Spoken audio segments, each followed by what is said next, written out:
Hello mga mi! So dahil mainit na naman ang panahon, ayan masarap na naman kumain ng halo-halo.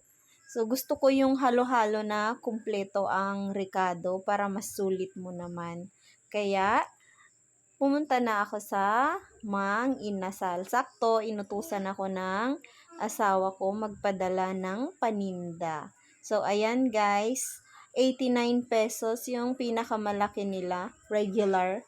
Sulit na yan, busog na busog ka na, halos hindi ko nga maubos eh. Ayan guys, kain tayo. Masarap ang halo-halo kapag kumpleto. So, punta na din kayo sa Mang Inasal. Sobrang creamy at masarap naman para sa akin yung kanilang halo-halo. So, yun lamang guys. Thank you and God bless.